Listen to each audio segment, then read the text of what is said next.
Hey, what's going on, ladies and gentlemen? My name is Rage, and we are back today to cover the new details that have been revealed now for the Blastaar Trials event, guys. And overall, I can see where they're coming from, but at the same time, it is going to be a big FU to a large player base of community members, especially for those that aren't spending in the game, because the leaderboard event, as you'll see later on in the details, is going to be tied back to how you've done in the overall performance, as opposed to in the past where typically, if you completed the event in its entirety with certain points scored, you're going to be able to maximize on guaranteed rewards. So again, we don't have all the information on hand right now. It's very possible that we could be reading this wrong, but we do have the leaderboard details. So I'm just going to break that down for you guys. And you let me know down in the comments below what you think. If you're a fan, if you're not a fan. Personally, I feel like they're trying to monetize more, so it makes sense kind of where they're going, but at the same time, for players that are free to play, it might be a lot more difficult than what we've seen in the past trial event. So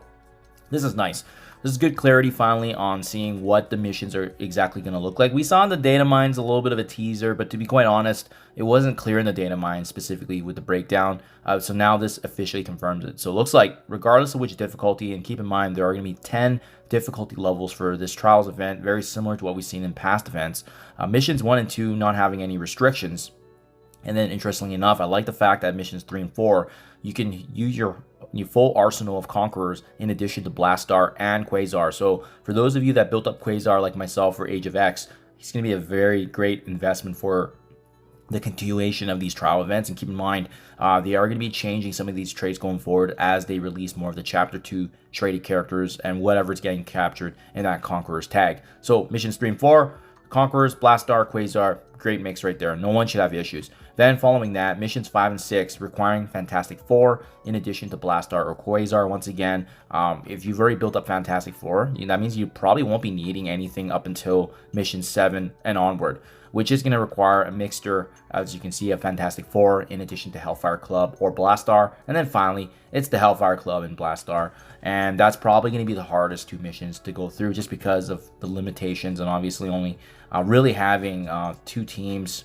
Actually, I would say one plus Blastaar, obviously. But he's going to be a juggernaut, guys.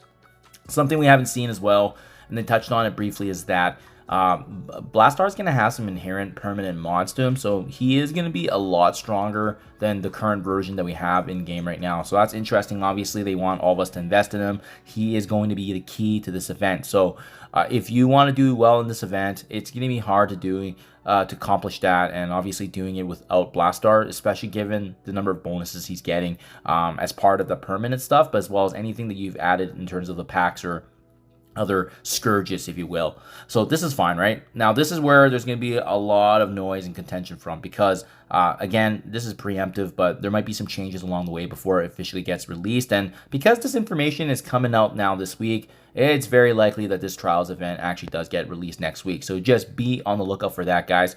However, having said that, you can see here why it's going to be very contentious is because now for the first time, actually, I would say, I guess maybe back when the original Scourges and Legendary Trial events got released, it was kind of like that. But you can see, however well you do in this event is going to result in whichever red star you're going to be getting for Blastaar. So only the top 2,500 players are going to even end up with a 5 red on him with additional Blastaar shards. And keep in mind, they've confirmed that you are able to still get the full 7 yellow stars over time here during the duration of Chapter 2.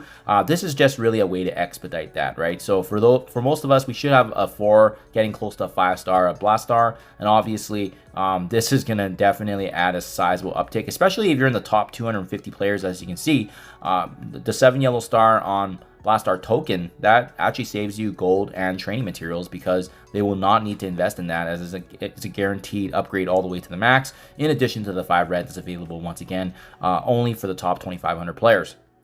Then next up is the next 2,000 players, which are eligible for 4 red stars. And then finally, I think this is where I'm likely going to land, which is in this top 6,000 range to maybe the top 25% of the player base, ending up with a red 3 red of Blastaar there. And then finally, if you are on the bottom 50%, the bottom 26 to 50%, well, then it looks like you're just going to be getting a 2 red as basically for participation, if you will, in addition to the 20 shards of Blastaar obviously being available, guys. So again, as I touched on earlier, this is going to be highly debated, because obviously we've seen in the past that, you know, some of these trials and scourges have been quite difficult. We saw that with Quasar, and obviously if you don't have the right synergies and team dynamics, it can be difficult. But now that they've added this leaderboard event, it does create another complexity in itself, because now it potentially could be a battle between, you know, those who spend and those who don't, especially for those of us that like the min-max rewards along the way. For myself personally, when I was doing this, especially with Quasar trials, I was always trying to see if I can maximize and take advantage of all the milestone rewards, obviously, while having to build up certain teams, right? In this case, though, thankfully, it is the first rendition of this, so there isn't a lot of teams being required. As you can see, Fantastic Four and Hellfire Club basically are the core of this, and then investing in characters like Quasar and Blastaar is ultimately going to help for sure, especially from missions 3 to mission 6. Where it gets interesting, and this is where I suspect a lot of the spenders and whales are going to come in, is that they likely will have many of these characters at, you know, already 2 to 3 diamonds.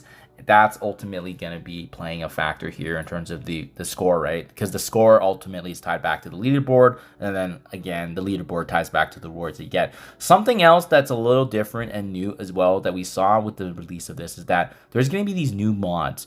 These new modifiers are intentionally meant to punish you, to make it harder. But because of that difficulty increase there, it's going to actually result in higher scoring because of that handicap, if you will, right? So that's the compromise there. They're trying to balance, you know, those that are going to be pushing harder content, but obviously giving and rewarding them with the higher score at the end of the day. The permanent mods, as I mentioned earlier, this is tied back to inherently what Blastaar is actually going to be gaining. So he's going to be very powerful, guys. There's a ton of buffs that he's getting internally, and it doesn't really get factored in, especially since when we compare him to how he is right now in game versus the permanent modifications. And then, as you saw earlier, there is going to be 10 nodes associated, and I suspect what's going to happen later on is for some of the final nodes is when they'll, you know, rotate some of the different traded teams in and out, and that at the end of the day is going to be their fluctuating way of basically rinsing and repeating this event without too much effort. So there you guys have it. Do let me know down in the comments below. I think it is a blow, unfortunately, for the free-to-play for those, because again, it's going to reward those that are spending and obviously investing in everything versus us who like the min-max resources. But that's okay, guys. And to be honest, I don't know how sold I am on how far I'll push for this, because Blastaar has not been impactful for myself as I'm building him up at the same time as well. So maybe this event will actually, you know, spice things up a bit and we can see a little bit more of his value, because that's definitely something we're missing here. But yeah, do let me know what you guys think. Thank you for your time as always, and I'll catch you guys in the next one.